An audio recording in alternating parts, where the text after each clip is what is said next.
Okay. So welcome to I'm glad everyone's just checked in with their perspective on time. And for me, that's a prompt I've used before and similar to like asking people like the religious background of their upbringing. I think asking Mhm. for people's perspectives on time really like reveals them in very interesting ways. It takes a bit of time, but I'm glad that we went through that. And I feel like I know you all a little bit better. Today we're reading Quentin Meillassoux' um, Time Without Becoming, and JF Martel is going to be leading the discussion. So he'll speak for around half an hour, and then we'll move into conversation as always. Um, I'm really excited to have JF Martel here.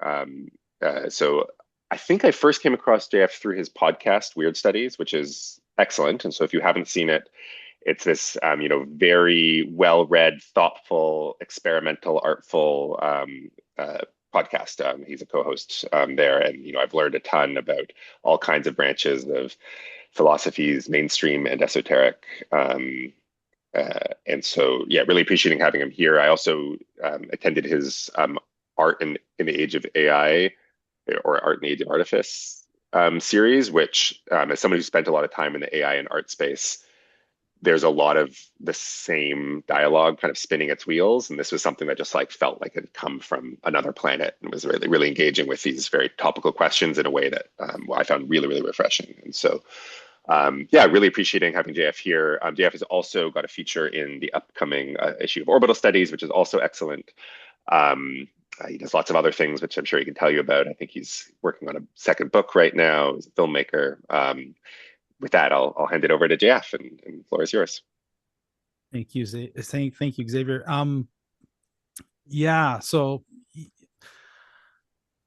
from the pre-recording discussion, I gathered that most of us here probably aren't super familiar with the kind of philosophy that Meillassoux is doing in this paper. Um, and so I think that just to begin, I think I would like to just make it clear that Meillassoux is operating here in a tradition of philosophizing that's very different from the type of philosophy you'd expect to see, for example, in a philosophy of science syllabus in North America. So um, he's operating in what's called continental philosophy. So his major references are people like Bergson, whom we talked about before the recording, or Gilles Deleuze, or Hegel or Heidegger, Kant, and so he's operating within that tradition where philosophy um, begins to blur the lines that separate it from more literary enterprises, essay writing in the Montaigne tradition, or even sometimes fiction, poetry, which isn't to say that it's not uh, thinking, that it's not rigorous. It has its own rigor. But I hope that the discussion we have following my presentation, which I hope won't be too long, will allow me, if need be, to maybe clarify some of the ideas and try to adapt them to a paradigm that's more aligned with an analytic approach or scientific approach. Because I do think that there's no incompatibility here. There's just a translation problem sometimes. So, okay, so who is Quentin Meillassoux? He is a French philosopher, still alive, very much, still writing, although he's been silent for many years now. His breakout work has not yet been published. It's called L'inexistence divine, or the divine inexistence. And that was his doctoral dissertation, which to read it, you can find a pirated PDF somewhere on the internet, or you can travel to Paris and go to the Bibliothèque Nationale or whatever it is and try to find the copy there. But it has a kind of almost legendary status in certain sectors. And his second book, or his first actually published book, called After Finitude, Après la Finitude, is essentially um, uh, a part of the divine inexistence, which has not been published. And the paper that I shared with you called Time Without Becoming is essentially a précis of the core argument from that first published book, After Finitude. After Finitude, he wrote a book called The Number and the Siren, Le Nombre et la Sirène, which is an ingenious, absolutely brilliant analysis of a poem by Mallarmé, Stéphane Mallarmé, the French decadent poet or symbolist poet, depending on how you want to argue it. And what he does there is he engages in a kind of literary exercise of deciphering the poem, and he brings the poem and Mallarmé's general kind of poetic philosophy in line with his own philosophy of absolute contingency, which we'll be exploring today. And then after that, there's just one tiny little book called Science Fiction and Extra Science Fiction in English, which is essentially just a series, 1 or 2 lectures he gave. Really fascinating, but nowhere near the magnitude of the preceding works. And since then, it's been quiet. So we're all waiting with bated breath, because as you'll see today, or as you saw if you finished reading the paper, he's only gotten started and he hasn't really achieved his goal yet. Well, what is that goal? So Meillassoux, just to kind of situate him, Meillassoux is a rationalist.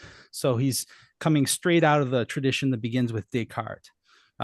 He is not an empiricist.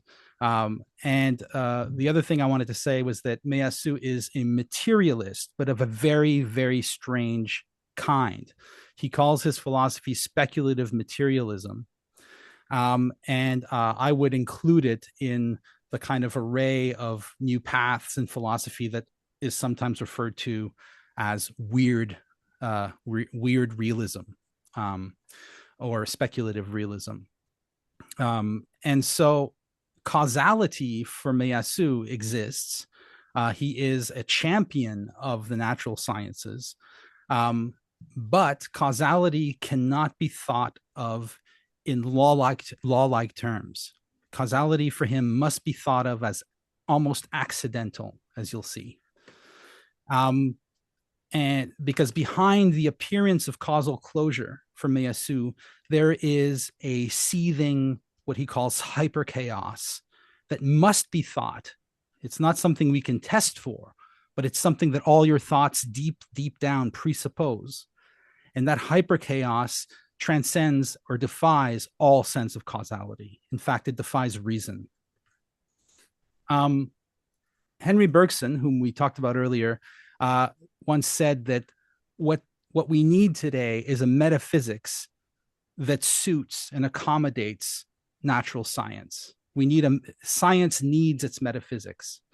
And Gilles Deleuze, who was a disciple of Bergson, not an IRL disciple, like he lived after Bergson. He started after Bergson had passed away, but really was tremendously influenced by Bergson, repeated this claim that the goal should be to give science its metaphysics. Science is calling for a metaphysics that doesn't yet exist. Meillassoux agrees with them, but he says that they both failed miserably, precisely because what they did was they created more metaphysics when what science calls for is the end of metaphysics and the presentation of a new ontology, a new way of thinking about being itself that is not metaphysical. Now, Meillassoux is not the first metaphysician to claim he's not a metaphysician and that metaphysics is dead. We'll just, in parentheses, this is almost a kind of necessary or obligatory gesture. But in his case, there is some sense to it, I think. So what he wants to give us is a rational ontology that ultimately that heaves to reason, but ultimately undoes even reason, in order to then bring reason back almost like a phoenix out of the ashes. Okay, so it's a very interesting move he's making, or series of moves. The big problem, the reason why Bergson and Deleuze failed, according to Meillassoux, is that they are both proponents of what Meillassoux calls correlationism. And this is the kind of foundational gesture of modern philosophy. By modern philosophy, I mean philosophy starting with Immanuel Kant and his so-called critical turn, right? Immanuel Kant puts an end to the old metaphysical speculation. Suddenly, we can no longer talk about the world as it is in itself. We can only talk about our subjective access to the world. Okay. And so Meillassoux calls this correlationism. So what I'm going to do is read you something I've prepared for this in order to be clear. And then it might get a little dense, but hopefully in the discussion afterwards, we can clear up certain areas and I can reread certain passages if you need me to. I'm trying not to be dense. I try to be very clear. I'm not into the obscurantist sort of edge of philosophy. I like to be very clear, but sometimes, you got to get into the weeds. But before I read, I just want to explain three key terms from the philosophical tradition, which you may or may not be familiar with. These terms are necessity, contingency, and possibility, because there's a whole kind of calculus of these concepts in what I'm going to read in the paper that hopefully you've read. So necessity in philosophy, in metaphysics, when I say that something is necessary, I'm saying that this thing, this entity, this event must be. What I'm saying is that to deny it would involve a contradiction. So for example, if I say the triangle has three sides, this is necessary, right? Because triangle means a shape with three sides.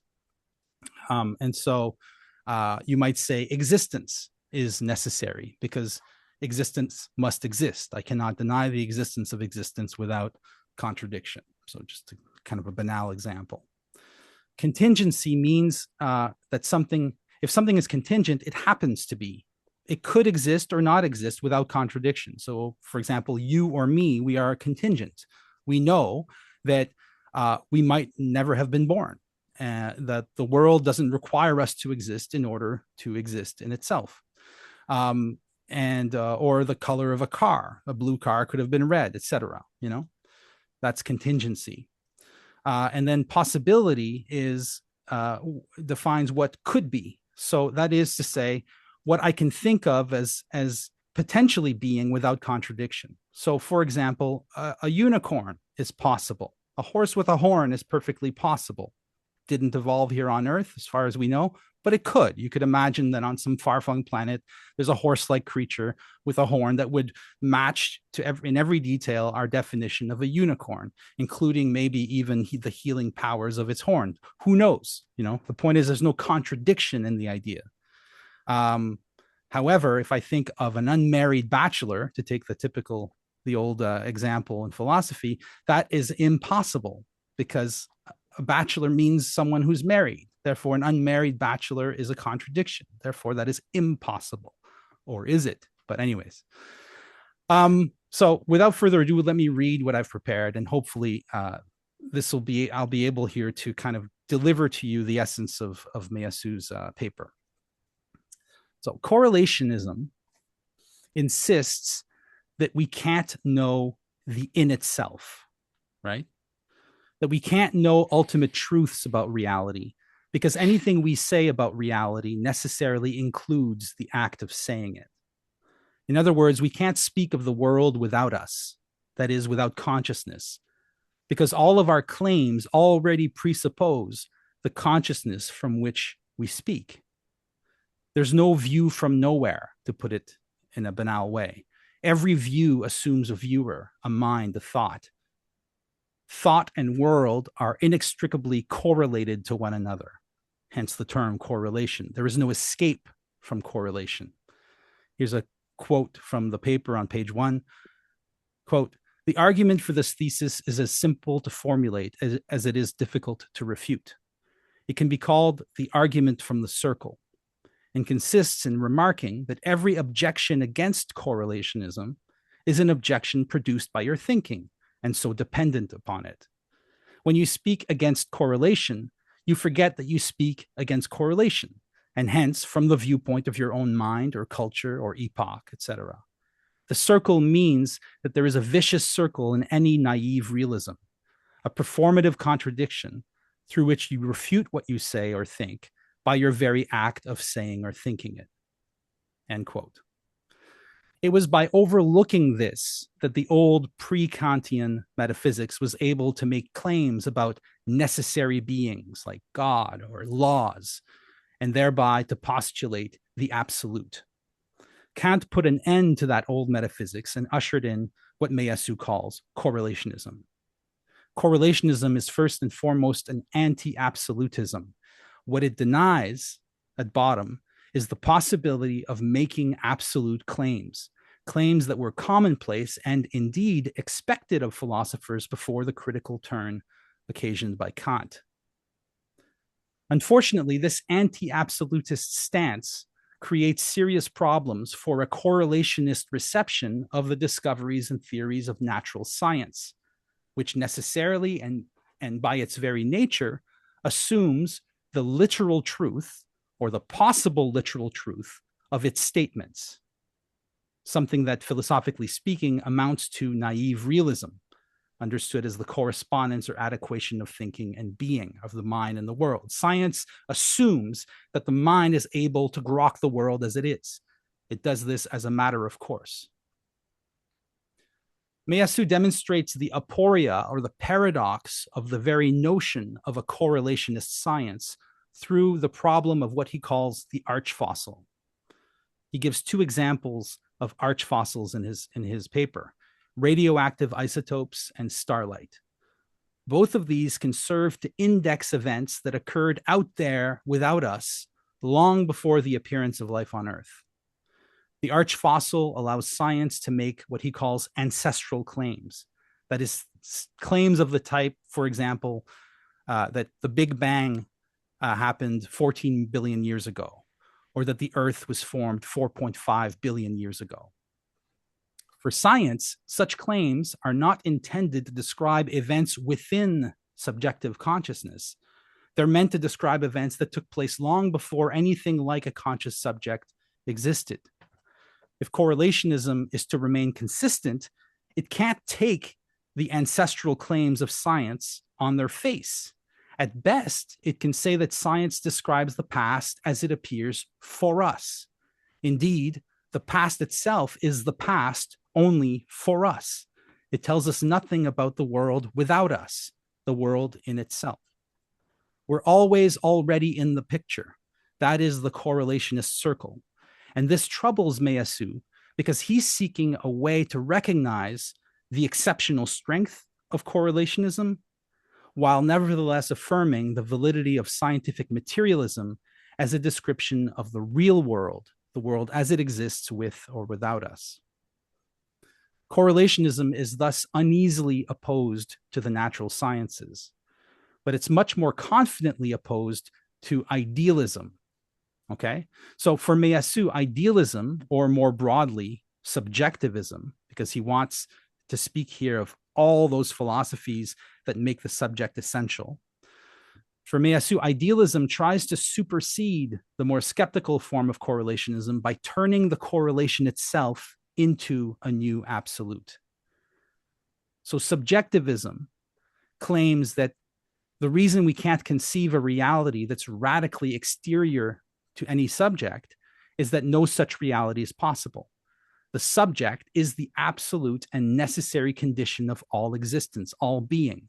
Idealism, of course, as you probably know, is the philosophical position that claims that mind is all that exists and that everything supervenes on mind. In other words, subjectivity, however construed, is fundamental, and the material world emerges as simply permutations of that fundamental mind. For idealism, without the subject, there is no world. In this way, the correlationist circle is absolutized, and natural science becomes merely a kind of commentary within the closed world of human subjectivity. So you can see here that correlationism, it can turn into idealism the minute it makes the correlation, which means the necessary connection of all statements about the world to the stating of that statement itself. It can make that the absolute. And therefore it goes back to the old metaphysics, but makes itself the kind of fundamental ground of being. So if correlationism is defined precisely by its rejection of absolutes, it has to find a way to refute its own absolutization in subjectivism.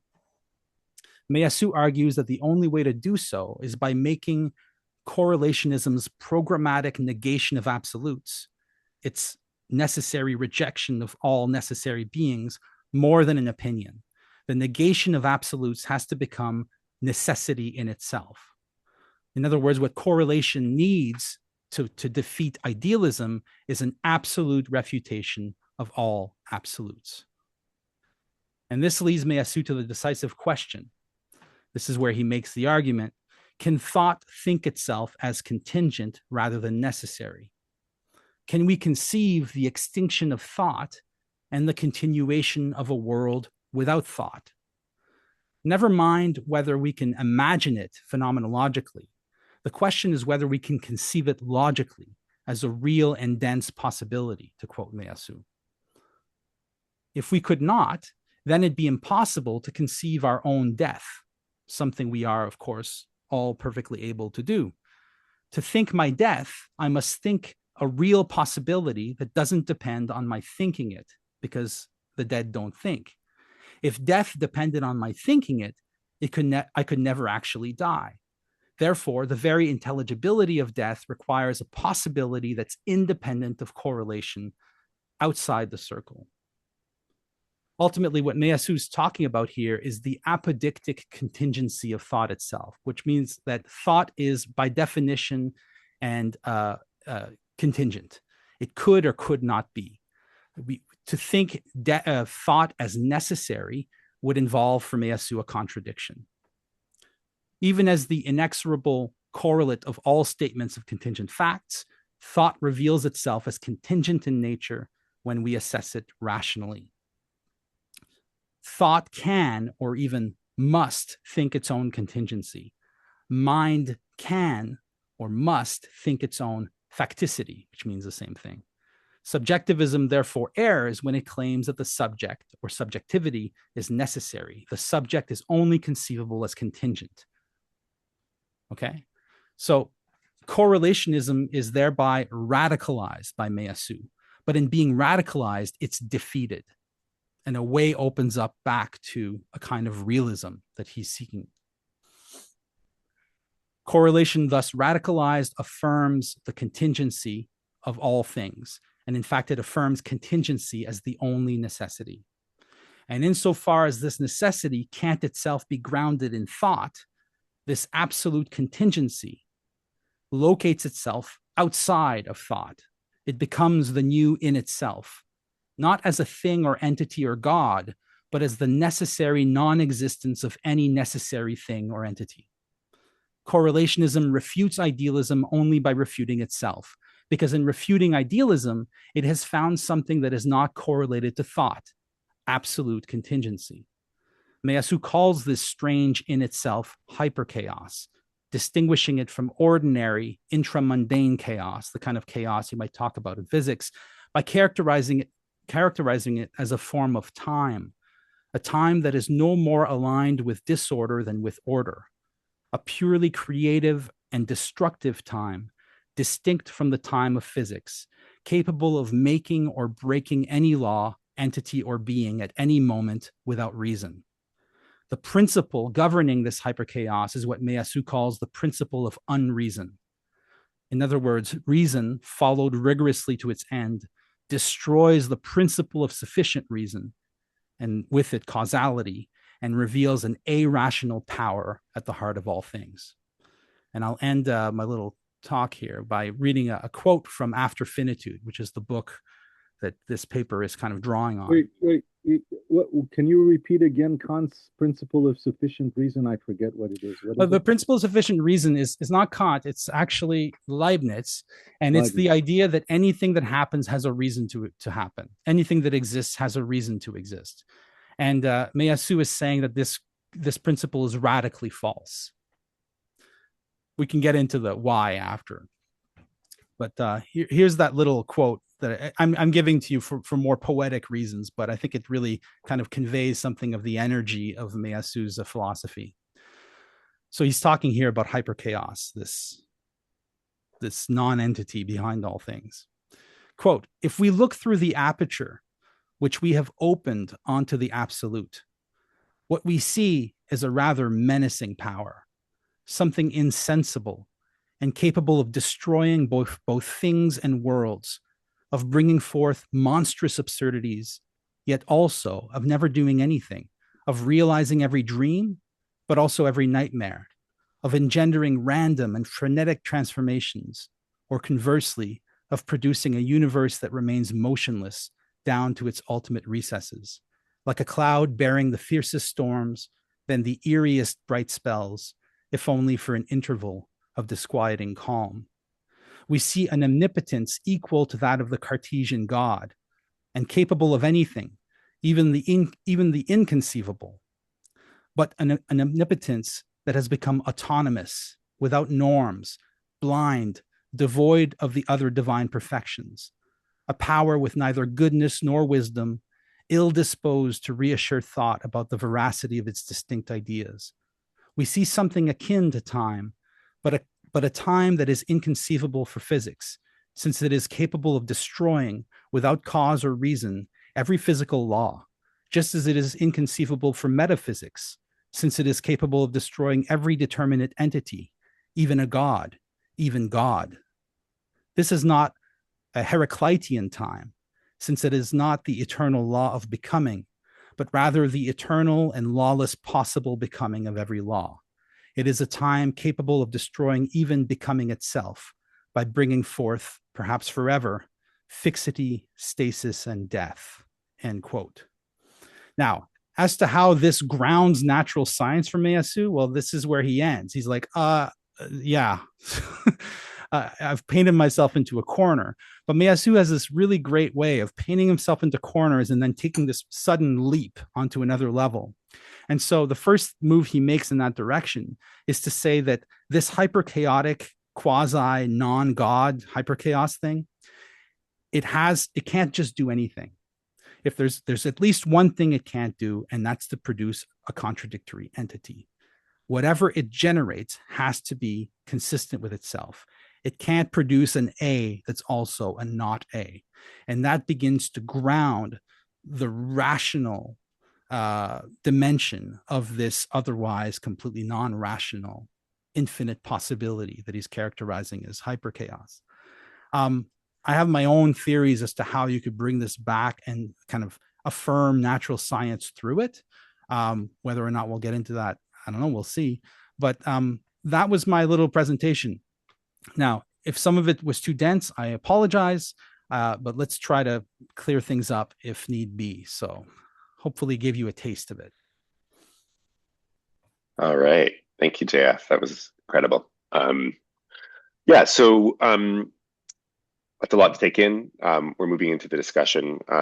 Just as always, this is a transdisciplinary group, and so it's expected that each piece that we've read has been from such a different tradition that they're challenging. The languages can be very different.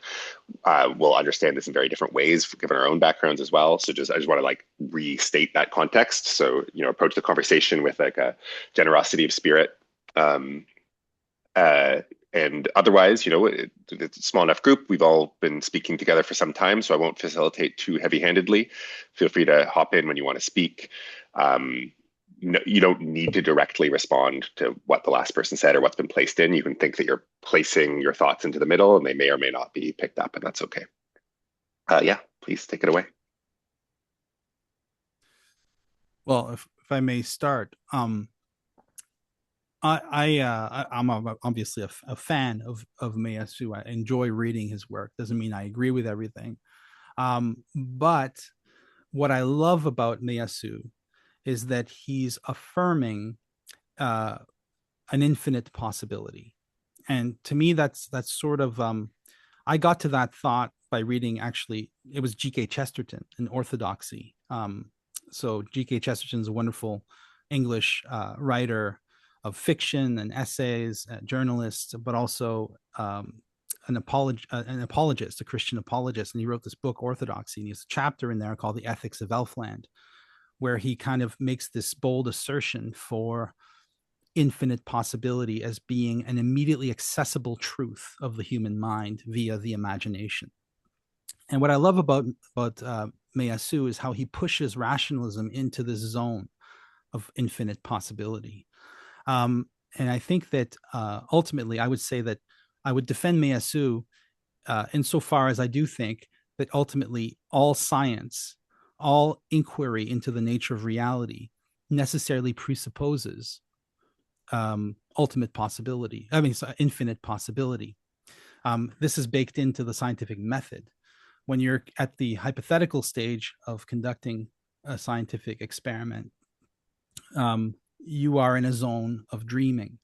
You are coming up with possible explanation. You are doing what the philosopher Peirce called abduction. You're looking at a phenomenon that presents itself to you in a purely factical way. That's the philosophical term. It's like you see lightning, for example. Let's say nobody really knows what lightning is. We see lightning. Could this lightning be like the sparks from Thor's hammer? Could this lightning be the result of, pressure changes in the atmosphere? Could it be a sign from an omnipotent God? We don't know when we haven't looked into it. There is that moment where we dream, and then we look at the world, and the scientific method presupposes that the world is accessible to us, that the world will reward our empirical inquiry. That in itself is very mysterious, why that is at all. But what Meillassoux' philosophy does for me is it brings me back to that zone of dreaming, which I think that a complete appraisal of the real as we can know it would have to include that there's this infinite possibility that undergirds the real, and that we err when we try to limit it or deny it. Karl Popper's principle of falsifiability or falsification, whatever it is exactly that. It's in an epistemic register. He's just saying, like, scientific theories aren't scientific if they're not falsifiable. Well, that means that everything I can say about the world might ultimately be wrong. There might be more that I don't know yet that would give the lie to what I thought was the case and bring up this new possibility, this new set of possibilities.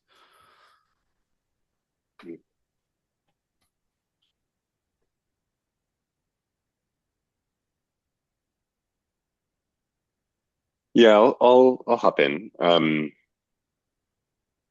Yeah, one thing that was coming up for me reading this was trying to reflect, and maybe it's, also the frame of this is also a sort of contemplative studies group.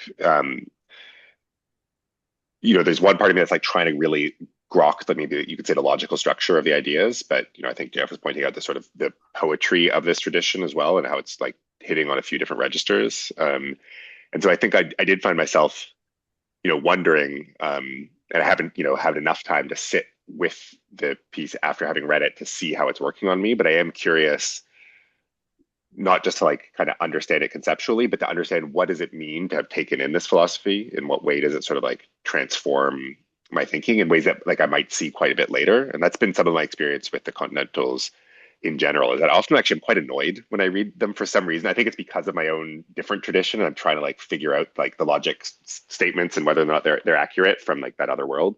And so some part of me comes up like defensively, or is like often gets angry and like that's not right, or that's not true, or like this isn't, this implication isn't actually justified.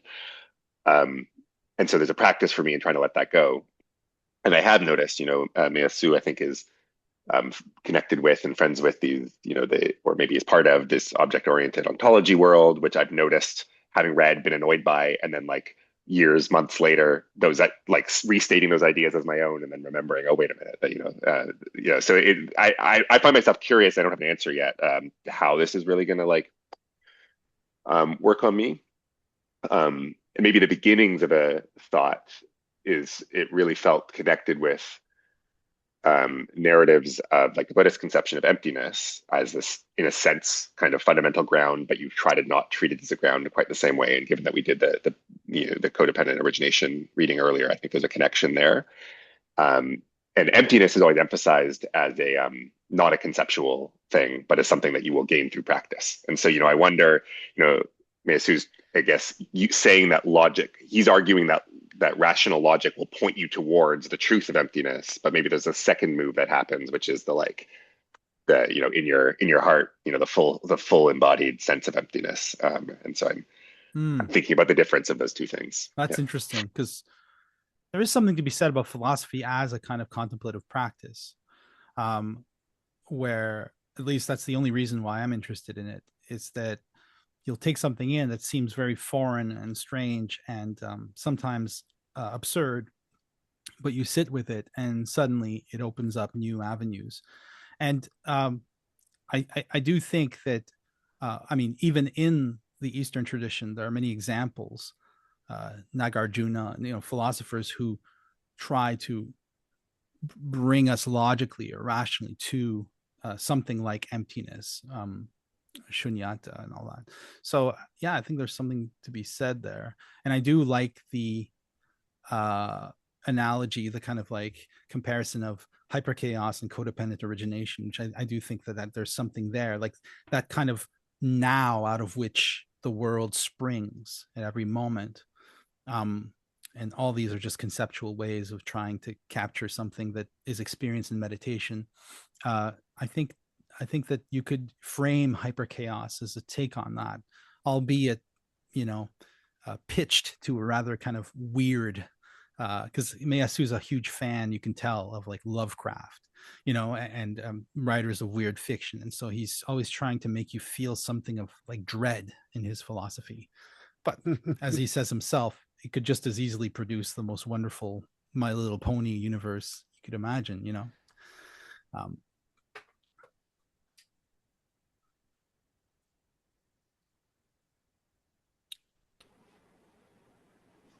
think I'd like to take a crack at just kind of reinterpreting my understanding of this and then how that applies to causality. Sure. So I guess my very condensed take on it is that first, considering absolutism, where everything you observe you think is absolute fact, really countered by the correlationalists, saying actually your experience of this universe is intrinsically tied to you as an observer. Taking that a step further, actually, only what exists, this metaphysical observable universe, is defined by your observation. And we can illustrate this with this hyperchaos by imagining post-death of all consciousness. But one of the characteristics of this hyperchaos is actually the uncausality of it. It simply exists in ways that the only requirement is to not be self-inconsistent. But in that context, it really relates back to some of our previous conversations around causality, whereas the observer is implicit and assumed in a correlational way in all of the causal statements and claims that we make, which goes back to what is this observer's scale, what is this observer's ascription of intent of the causal structures that we're observing in itself. That's brilliant. Yeah. I mean, I wasn't there for the earlier sessions, but I totally, that really resonates with me. That ultimately what he's saying is that causality is only thinkable in correlationist terms, which I think that some physicists at least would kind of like agree with that in principle. That I mean, it's hard to imagine, like one of the big problems in, for example, block universe thinking is how you explain the flow of time. How can we be at any particular moment in this block universe? Are we just kind of traveling down a predetermined line of cause and effect? And if so, what is the nature of that thing that's traveling down the line? Well, it's us. It's us. It's reality. And Meillassoux saying something like, yeah, any type of rational schema you might generate to explain a state of affairs includes you as the explainer.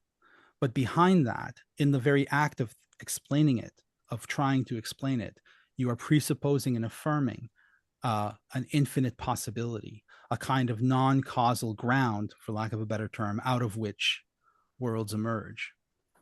Something like that. I'm not sure if I'm totally in line with what you were saying there, but I really appreciated that comment. It's really great. Hackon, I see your hand is up. Yeah. Hey, Jay, that was like I admit I didn't think I don't think I gave it enough time, so I was like kind of like rushing, but your summary was so clarifying and gave me so many thoughts. I don't know if I have enough confidence to do what Lauren has done with like reflect, but But yeah, the thing that got me thinking was, I think I'm always, yeah, I'm really always looking for kind of the not, like, I'm really curious in like what I would call like the knots in things where things kind of invert or they need to break or there's a discontinuity in something to make the whole thing hold together. And it's like this interesting, the way you're framing correlationism, it was like, oh, it's interesting that there's this whole branch that's defining the whole like self-consistent plane of possibility that like exists by like at the point by through it's like the point where it kind of knots or there's like a an asymptote and it's like oh but there's this whole other self-consistent realm and maybe infinity self-consistent realms and you're just defining it by the place where it perhaps necessarily breaks Yeah. um and yeah sorry I don't you were saying I said yes, yes. yeah I hear what you're saying. Yeah. yeah, no, it's like it's really what else? Also, I just I mean this is totally out there and a little bit woo, but I also find it very interesting. I've heard that like poles and knots, like you can get LLMs kind of really waxing poetic and doing strange things and going crazy considering them, which is like it's like a little bit validating that like I think I've been interested in yeah those structures for a while. Um uh anyway, sorry, I'll pass back. I think I maybe had something else, but I lost it. But yeah, That's thanks. great. I like my brain is just going. Appreciate Oh, it. great. Fantastic. This reminds me in I wrote a book called Reclaiming Art in the Age of Artifice. And in that book, I wrote it before AI, before LLMs came around. So, but it anticipated, to my great surprise and delight, because the book has just been republished. Um, it anticipated some of the problems that artists are facing today with AI generated art. But anyways, there's a chapter in there that's called Rift and Prophecy, where I make the argument that what makes certain works of art so potent for interpretation and imagination, kind of so galvanizing, is that they contain what I call rifts, which are basically breakage points, points at which the work breaks, um, irregularities, asymmetries, discontinuities. If you think about a Shakespeare play, they're just full of these things that just launch your imagination off in divergent directions and open up new possibilities of meaning. And so I share, PatCon, I share your love of these points of failure where something fails, where systems break, these what Deleuze calls lines of flight. And I think Meillassoux really, with hyperchaos, has given us a beautiful example of that. Um, yeah, It makes me think about like conceptually maybe we how much we learn about the world by essentially like pushing the knot around or like around the different areas of the plane and like it is super abstract but yeah just like is that yeah, like a way to learn about what reality is and yeah okay thank cool. you Thank you.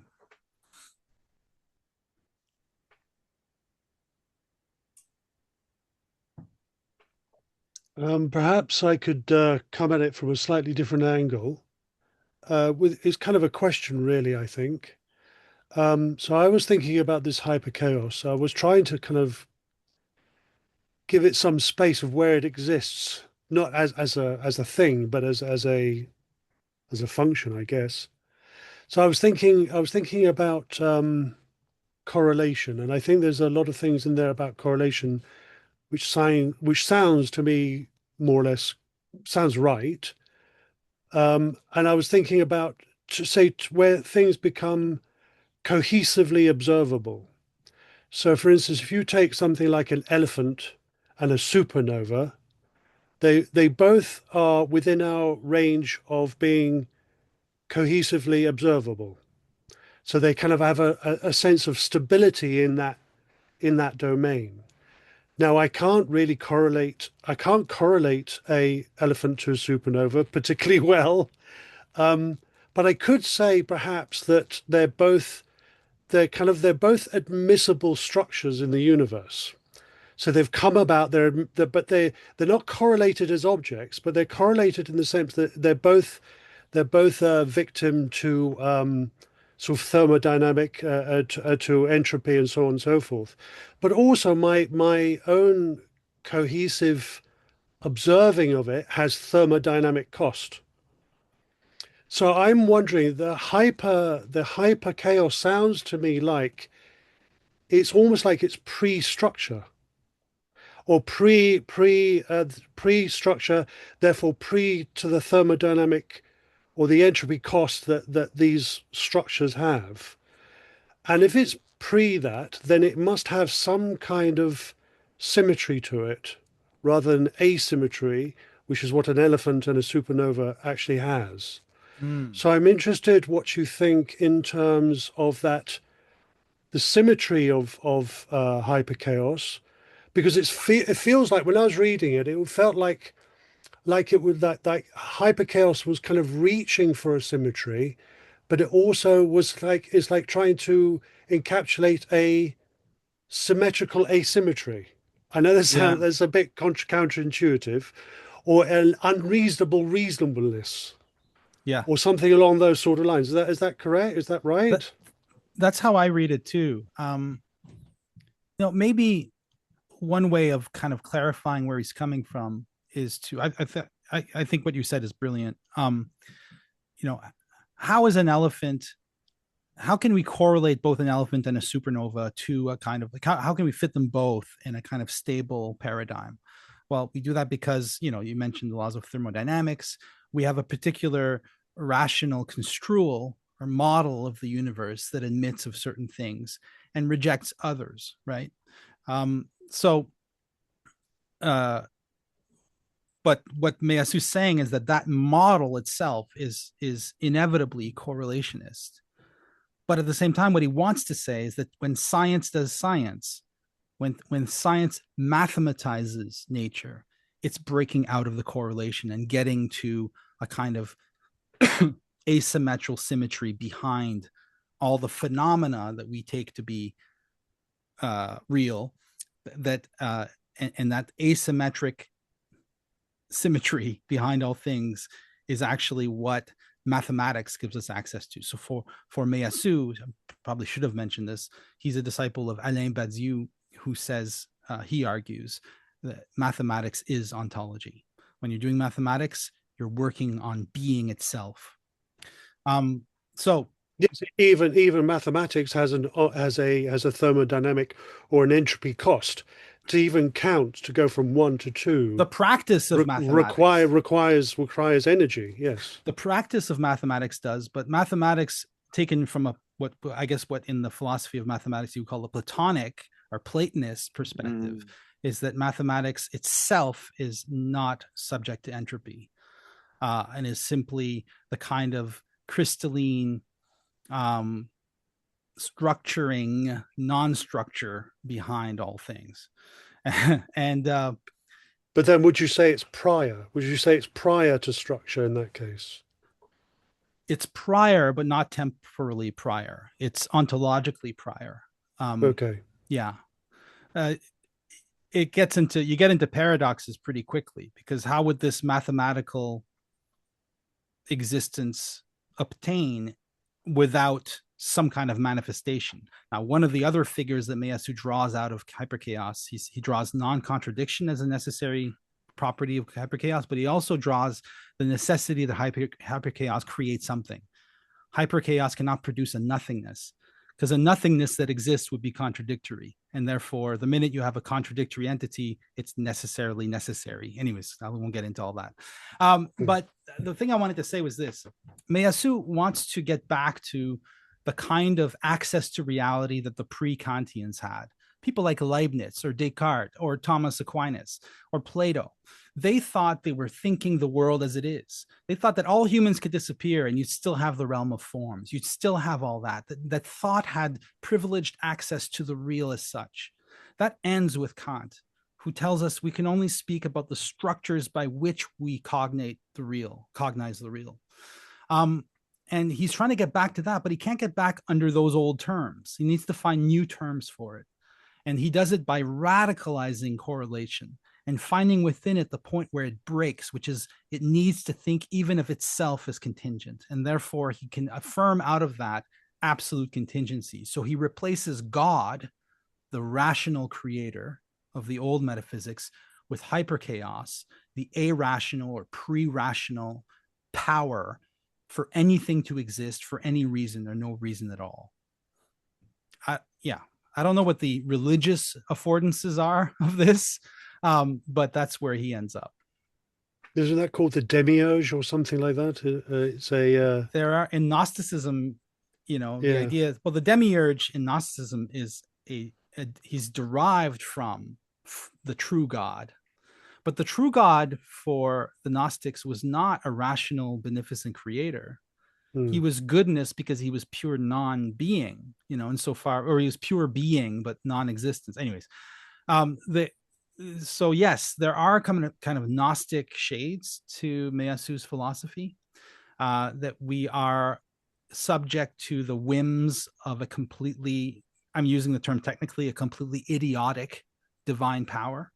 And this is a direct reference, or a very indirect, oblique reference in Meillassoux to a creation of H.P. Lovecraft, the great weird fiction writer, who conceived of a being in his fiction called Azathoth, the idiot god, or the demon sultan Azathoth, who is this kind of seething, chaotic power at the center of the universe, which needs to be placated constantly by these weird, monstrous flute players who have to play music to keep him under control, because if they stopped playing the music, he would just devour all reality.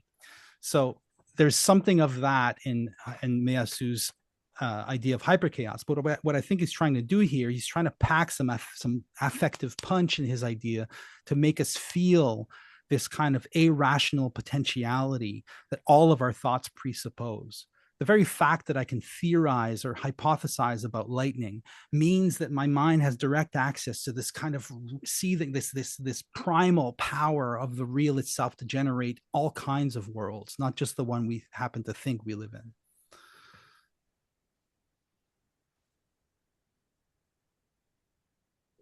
So the question, if I can ask you, Jeff, is that if the hyperchaos is possibly pre-structural or atemporal, how are we as human beings able to access that as a reality?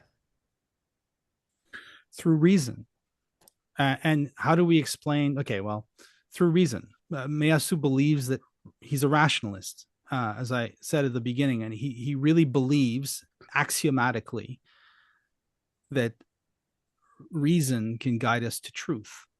But the truth that reason guides us to, for him, is not the principle of sufficient reason, which would crown reason as the guiding and directive principle of all possible universes or all possible worlds. It guides us to what he calls the principle of unreason. Reason ultimately shows even its own contingency, such that only pure contingency is absolute and necessary. And our thought can access this. It's always accessing it unconsciously, but it can access it consciously when we use reason to perform the kind of philosophical steps that he lays out, and we get there. Is there Actually, sorry, yeah, go on. Sorry. Does he acknowledge that insanity or madness exists, or does he think it's all fair game? There's no such thing as insanity? No, he really believes that sanity exists, but Meillassoux is incredibly well, I was asking about insanity, not yeah. sanity. No, he believes that insanity. I'm sure he does. He doesn't comment on that. He does believe that ultimately, at one point in the paper that I shared with you, he calls reality or hyperchaos a mad time. So he uses the word mad to describe ultimate reality. So ultimately, I think he does believe that to grok hyperchaos is, in a sense, to attain to a kind of madness, insofar as madness is defined as disordered thinking, because you're accessing the complete contingency of all order. At the same time, he is very aloof. He doesn't comment on politics or ethics at all in his work.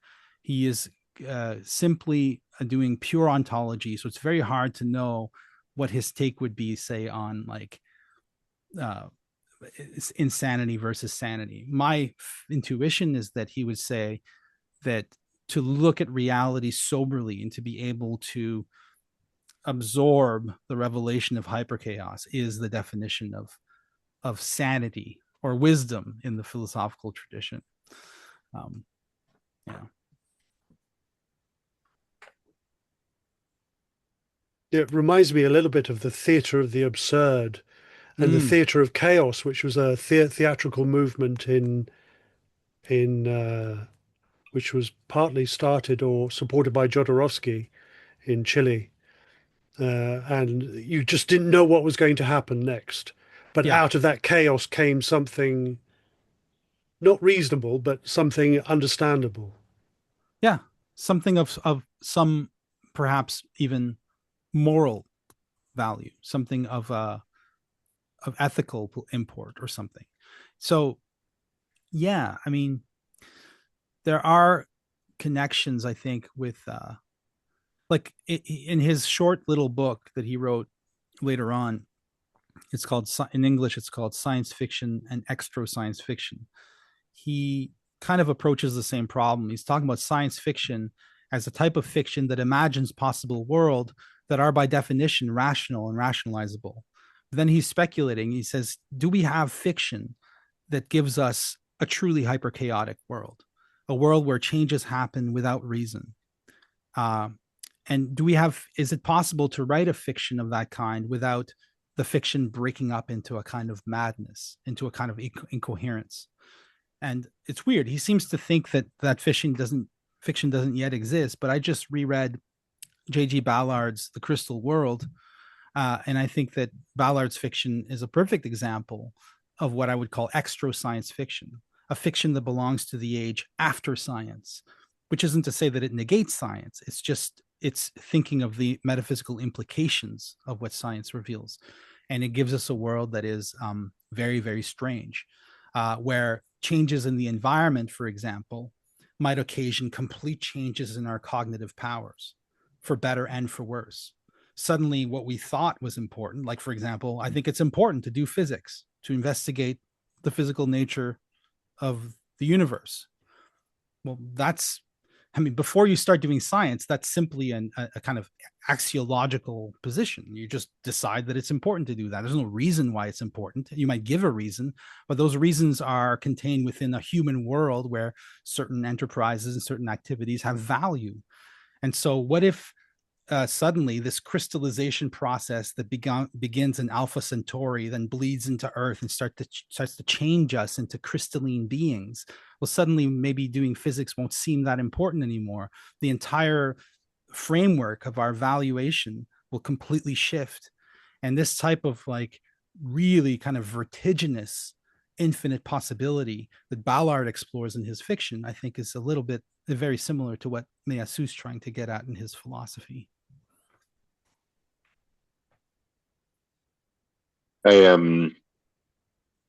I noticed, his main conclusion from the hyperchaos, the start of his project to ground the natural sciences of non-contradiction. I was noticing the non-contradiction works super usefully within a mathematical structure, and mathematical structures are useful for modeling parts of reality. But I was definitely noticing, again, resistance to taking that on as kind of axiomatic, because, and this is just in my experience in general, when philosophical traditions make claims like, Socrates is a man, all men are mortal, therefore Socrates is mortal. And I take issue with the authority of each of those statements, because we know like the contingency of the definition of maleness and the contingency of like who even is Socrates. So it's like, there's a way in which when I look to experience, it seems like A and not A is completely possible. So the idea that that's the foundational thing that we're proving, that's the one thing that we're grounding out of hyperchaos, I'm like, that's the one thing that seems kind of obviously not necessarily true. Like, he gives the example of could the apple be red and not red? And I'm like, yeah, of course it could be. I could look at it and be like, yeah, it's reddish, and there's a contingency to it. Doesn't feel absolute. You know what I mean? I know what you mean, but I would just push a little bit against that, because I get that a lot. I think people are a little bit very reluctant these days to affirm the principle of non-contradiction. There's a lot of paralogics and that sort of thing going on in philosophy but Meillassoux has a long footnote in After Finitude about that, and rejecting the paralogicians, or what do you call it? There's another term for that type of logic that affirms kind of contradiction and as possibility. The Catuskoghi is the Indian philosophy and Buddhist Sure. version of like Right. A, not A and not A, neither A nor not A. Yeah. But I think that a lot of these debates get lost because they lose a very important nuance, which is the nuance of sense, which I think the book to read for this is Gilles Deleuze's book, Logic of Sense, where it's true that man as a concept is completely contingent. Is Socrates a man? Well, who is Socrates? All that, but that's all the problems come at the level of sense. In what sense is Socrates a man? In what sense is Socrates Socrates? In what sense is he not?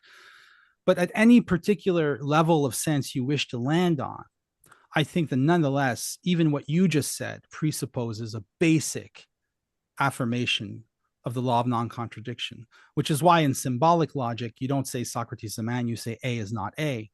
I could say A is not A because A is a phoneme, it's a sound, and what I'm seeing here is a printed A. But here I'm just moving between different dimensions of sense.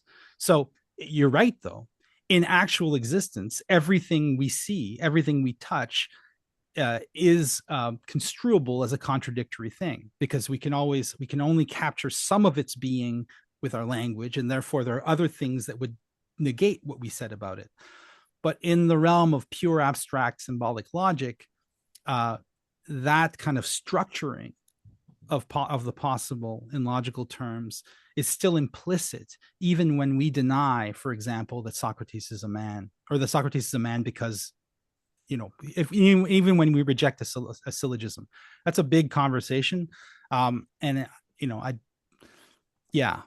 but I hear what you're saying, that when he comes to that, you're like, well, first of all, his argument for why hyperchaos can't create a contradictory entity is itself a bit suspect, I think, because his argument is that if you had an entity that's contradictory, for example, if you had an entity that's A and not A, then it would be necessary because it couldn't change. That's his argument.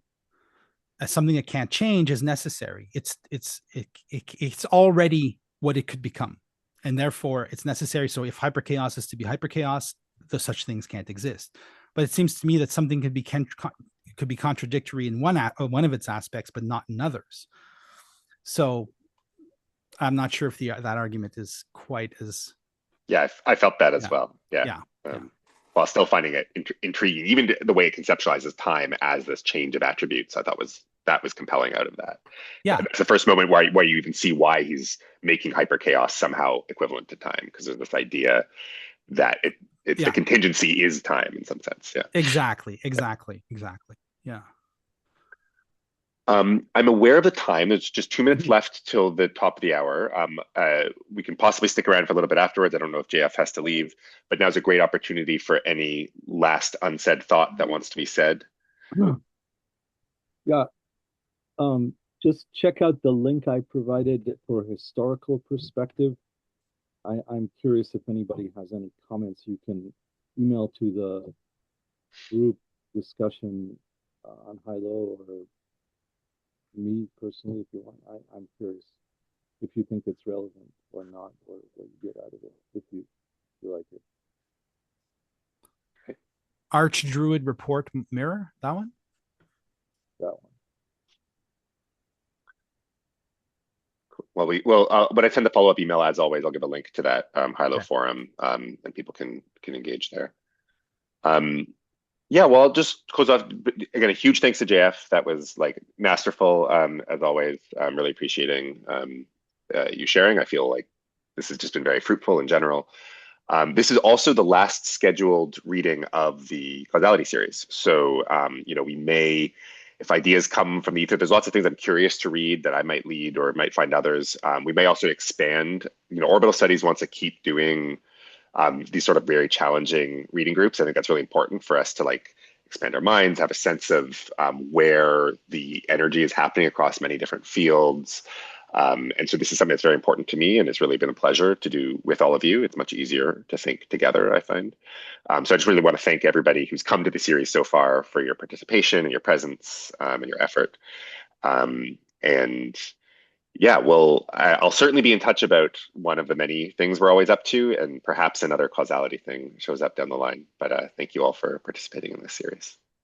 Yes, thank you very much. Thank you very much for organizing it. It was very thought-provoking. Yeah, Thank you very much. Xavier, thank you. Thank you for all your efforts, actually. It's been fantastic. Yes. Yes, it has been fantastic. Thank you very much. Okay. Good luck. Thank you all. Okay. Well, you're all liberated. Thank you very much. Yeah.